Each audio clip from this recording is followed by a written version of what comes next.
Nah, saat di dapur itu, Andi merasa sangat kaget karena ia melihat sesosok perempuan sedang menghadap wastafel dan sibuk mengerjakan cucian piring mereka. Jadi, sosok perempuan itu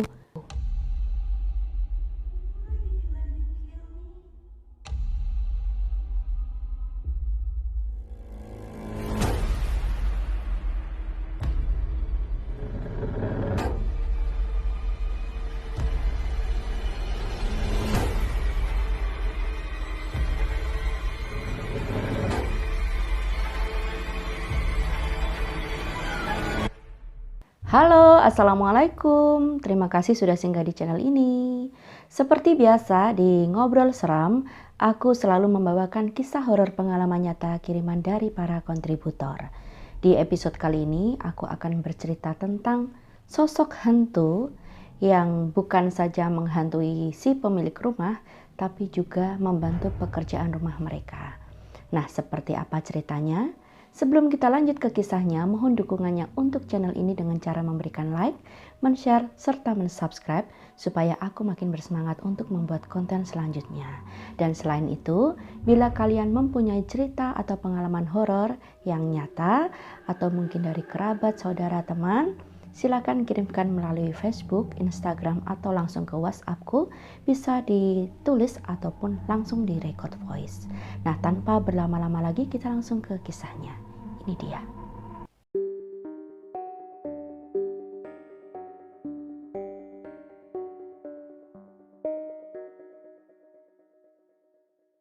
Pasangan ini kita panggil saja dengan sebutan Andi dan Dina. Jadi mereka ini mempunyai 2 orang anak lelaki yang masih berusia 5 dan 1 tahun. Saat itu mereka baru saja pindah ke rumah baru mereka yang terletak di daerah perumahan di kawasan Bekasi. Nah, Andi ini dulunya adalah seorang karyawan swasta dan istrinya baru saja lulus kuliah dan sekarang menjadi suster. Atas kesepakatan mereka bersama, di perumahan baru itu mereka mendirikan sebuah usaha depot pengisian air minum. Jadi Andi ini pun resign dari tempat kerjanya dan memutuskan untuk fokus pada usaha yang mereka dirikan sendiri. Sedangkan si istri bekerja di sebuah rumah sakit dan mereka harus bergantian menjaga anak mereka. Nah, kebetulan rumah itu berada di sebuah perumahan yang masih jarang penduduknya karena masih baru, sehingga banyak sekali rumah-rumah yang kosong. Dan selain itu untungnya belum ada usaha depot pengisian air minum. Jadi usaha Andi itu adalah satu-satunya usaha pengisian air minum di tempat itu. Posisi rumah mereka ini sangat strategis karena berada di sudut lahan dan mereka mempunyai sisa lahan yang lumayan lebar untuk dibangun sebagai kios pengisian air isi ulang itu. Selama ini mereka belum mempunyai pembantu atau pekerja, jadi mereka hanya melakukannya berdua, sehingga saat siang hari ini Andi mengantarkan pesanan air ke sana kemari, sedangkan istrinya yang kebetulan mendapatkan jatah shift malam selama beberapa bulan dari rumah sakit tempatnya bekerja itu, ia yang menjaga anak-anak mereka saat siang, dan saat malamnya barulah Dina ini pergi berangkat bekerja dan Andilah yang menjaga anak-anak mereka. Jadi itulah keputusan yang mereka pilih bersama.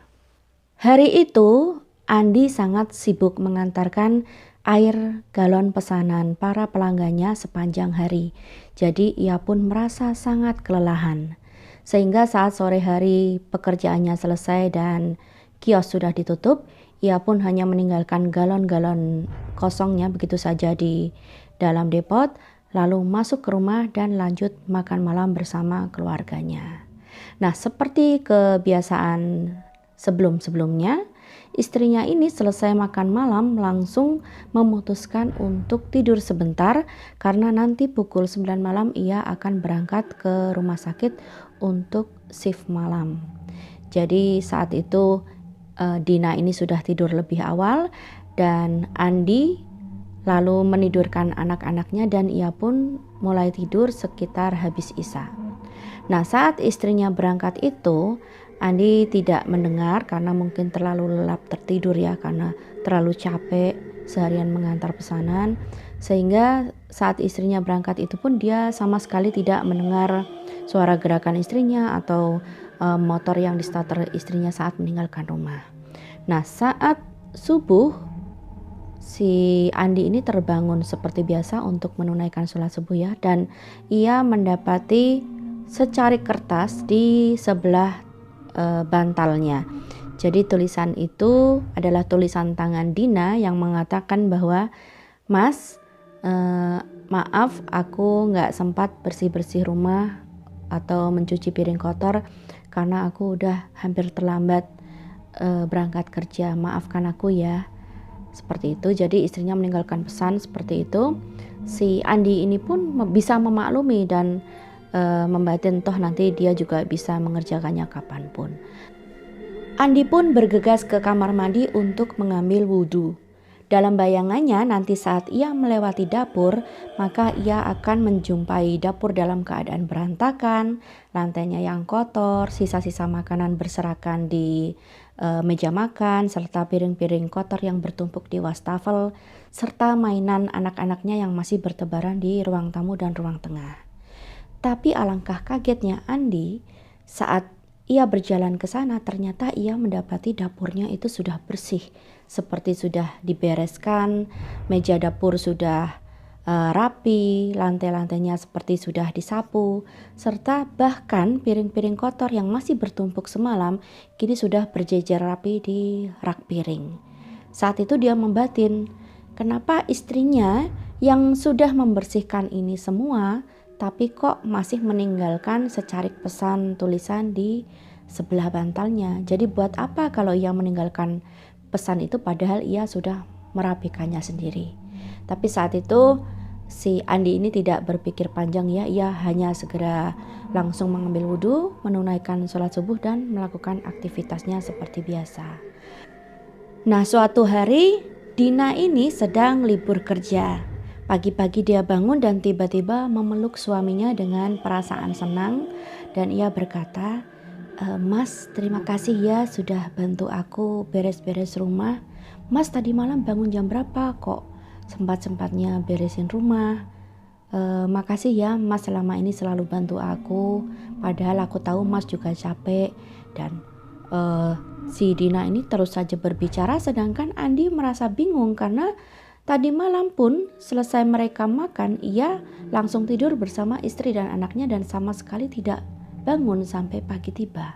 Lalu mengapa si istri ini berterima kasih kepadanya seolah-olah Andi ini membersihkan piring gelas ataupun membereskan rumah mereka? Akhirnya Andi pun bertanya kepada istrinya, "Loh Dek, aku tuh tadi malam tidur loh sama kamu, sama anak-anak dan aku gak bangun. Mungkin kamu kali yang bersih-bersih piring gelas dan bersihin dapur." Lalu istrinya ini tadi bilang, "Enggak kok Mas, aku juga tidur sama Mas." Loh, lalu siapa yang membersihkan rumah kita? Siapa yang membereskan piring-piring kotor kita? Nah, saat Andi berkata seperti itu, mereka berdua pun akhirnya saling bertatapan dan sama-sama terdiam. Ada sesuatu perasaan yang mengusik Andi, tapi ia tidak berani mengungkapkan kepada sang istri karena ia khawatir nanti istrinya akan ketakutan ya dan paranoid berada di rumah mereka. Akhirnya ia pun mendiamkan saja dan tidak mau membahasnya lagi meskipun kejadian itu berlangsung hampir 1 bulan lamanya. Hingga saat suatu tengah malam, Andi ini terbangun karena mendengar suara air yang mengalir dari sebuah keran di dapur. Nah, ia pun membatin karena saat itu istrinya sudah berangkat kerja. Andi ini pun memutuskan untuk memeriksa dan ia membuka pintu kamar, dan saat ia melihat ke arah ruang tamu, ruangan itu yang sebelumnya sangat berantakan dengan mainan-mainan anaknya kini tampak bersih sekali. seperti sudah dibersihkan oleh seseorang. Nah, Andi ini pun meneruskan berjalan menuju ke dapur dan memeriksa siapa yang sedang berada di sana. Nah, saat di dapur itu, Andi merasa sangat kaget karena ia melihat sesosok perempuan sedang menghadap wastafel dan sibuk mengerjakan cucian piring mereka. Jadi sosok perempuan itu berpakaian lusuh, sangat kumal gitu ya, dengan rambut acak-acakan, dan ia sibuk mencuci piring di wastafel dengan posisi membelakangi si Andi ini tadi. Andi pun terpaku dan hanya menatap sosok itu dalam diam, dan tiba-tiba saja seolah-olah sosok itu merasakan bahwa ia sedang diawasi oleh Andi. Sosok ini pun menolehkan kepalanya dengan keadaan postur tubuh yang ganjil, yaitu tubuhnya ini masih menghadap ke arah wastafel, tapi kepalanya itu berputar menghadap ke Andi. Saat itulah Andi bisa melihat bahwa wajah perempuan itu hancur berantakan, seperti habis mengalami kecelakaan. Nah, saat melihat wajah perempuan itu, Andi pun menjadi syok, tidak mampu bergerak. Dia sangat ketakutan ya. Dia ingin berlari tapi tidak bisa. Jadi ia seolah-olah hanya terpaku berdiri di sana dan dipaksa untuk memandangi sosok perempuan itu. Perempuan itu, meskipun mukanya rusak, Andi masih bisa melihat perempuan itu menyeringai, tersenyum, melihat ke arah Andi, lalu tiba-tiba berjalan ke arah tembok dan melayang, menembus tembok dan hilang begitu saja. Saat perempuan itu sudah hilang, sosok perempuan itu sudah hilang, si Andi ini pun masih berdiri sana dalam posisi celana yang basah. Jadi ia tidak sengaja buang air kecil di sana karena saking takutnya, dan dia berusaha lari tapi tidak bisa lari. Dan dalam posisi kaku seperti itu, ia tersadar saat mendengar suara anak sulungnya yang usia 5 tahun itu masuk ke dalam dapur dan memanggil nama Andi. Jadi ayah gitu kan. Mendengar suara anaknya itu, Andi pun langsung tersadar dan segera meraih anaknya dan kembali masuk ke dalam kamar tanpa sempat membersihkan diri. Semenjak kejadian itu, Andi pun kini jadi tahu siapa yang selama ini selalu membersihkan rumahnya saat tengah malam. Tapi dia tidak pernah lagi membahas hal itu dengan Dina karena ia takut istrinya akan ketakutan saat Andi menceritakan seperti apa sosok yang selama ini mendatangi rumah mereka dan membantu menyelesaikan pekerjaan rumah mereka. Tapi pada suatu hari saat tengah malam dan Dina ini kebetulan sedang libur kerja juga, ia pun memergoki sosok perempuan tersebut. Jadi Dina melihat sendiri dengan mata kepala sendiri bahwa sosok perempuan itu kembali datang ke dapur mereka dan mengerjakan cucian piring mereka. Saat itu Dina pun menjadi histeris dan tidak berani lagi berada di dapur saat malam hari. Dan setelah kejadian Dina yang melihat penampakan sosok tersebut, mereka mulai mendengar sosok itu melakukan pekerjaan dengan cara yang frontal. Jadi selain terdengar suara kesibukan mencuci piring dan lain-lain, mereka pun mendengar suara seolah-olah perempuan itu marah atau berteriak dan membanting-banting perabotan di dalam rumah mereka. Saat itu Andi dan Dina yang sangat ketakutan sama sekali tidak berani untuk keluar dari kamar mereka saat kejadian itu berlangsung. Dan akhirnya kejadian itu pun berlangsung lama sekali, sekitar beberapa hari atau bahkan hampir 1 bulan kemudian, hingga akhirnya Andi ini pun tak tahan dan mencoba menceritakan hal itu kepada temannya. Untunglah temannya ini percaya akan cerita Andi dan lalu mengantarkan Andi ini menemui salah seorang ustadz yang merupakan tetangganya. Dan setelah diceritakan tentang kronologi kejadiannya, ustadz ini pun bersedia untuk datang dan memeriksa rumah Andi. Sesampainya di rumah Andi dan memeriksa sekeliling ruangan di dalam rumah itu, Akhirnya Ustadz ini pun berkata, sosok perempuan ini dulunya pernah tinggal di sini, tapi beliau tidak menjelaskan seperti apa maksudnya tinggal di sini, apakah setelah tempat ini menjadi rumah atau sebelum menjadi rumah atau pemilik sebelumnya atau bagaimana. Tapi yang jelas Ustadz ini berkata bahwa sosok ini merasa ini adalah rumahnya dan ia tidak suka bila rumahnya ini kotor dan berantakan, sehingga ia akan selalu datang untuk membersihkan rumah ini meskipun dalam keadaan marah. Nah, setelah mendengar penjelasan tersebut, Andi pun menjadi paham mengapa sosok itu selalu datang. Dan Ustadz itu pun hanya menyarankan kepada Andi untuk agar mengajak keluarganya untuk lebih sering beribadah, memperbanyak doa, serta yang paling penting adalah menjaga kebersihan dan kerapian rumah mereka, karena kalau rumah itu dalam keadaan kotor, maka makhluk itu pasti akan tetap datang. Tapi bila rumah itu sudah tertata bersih, rapi, maka makhluk itu tidak punya alasan lagi untuk datang ke rumah itu. Akhirnya setelah mendengarkan penjelasan Ustadz tersebut, Andi pun berusaha memperbaiki ibadahnya, memperbanyak doa, dan mengajak Dina untuk lebih memperhatikan kerapian dan kebersihan rumah mereka.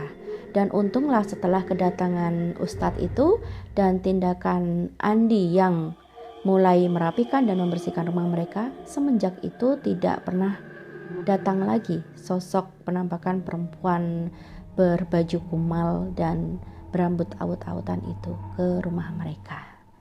Nah, saat semua sudah kembali seperti normal, Andi ini pun menemui kembali temannya dan bercerita tentang hal itu, dan saat itu temannya berkata, "Oh, kamu mujur sekali Andi, tanpa digaji ternyata ada yang membersihkan rumahmu." Tapi si Andi ini hanya tertawa dan dia bilang, "Kalau gratis sih iya, tapi kalau penampakan sosoknya seperti itu mending gak usah aja datang ke rumahku." Nah, itulah sekedar kisah dari Andi yang sampai sekarang masih berdomisili di Bekasi. Semoga ada hikmah dan manfaat yang kita ambil dari kisah ini. Dan terima kasih kepada Andi yang sudah mengirimkan kisah ini untuk kita semua. Dan bagi kalian juga, aku masih menanti cerita-cerita lainnya. Nantikan cerita-ceritaku lainnya di Ngobrol Seram. Dan jaga kesehatan kalian selalu. Terima kasih sekali lagi dan Assalamualaikum warahmatullahi wabarakatuh.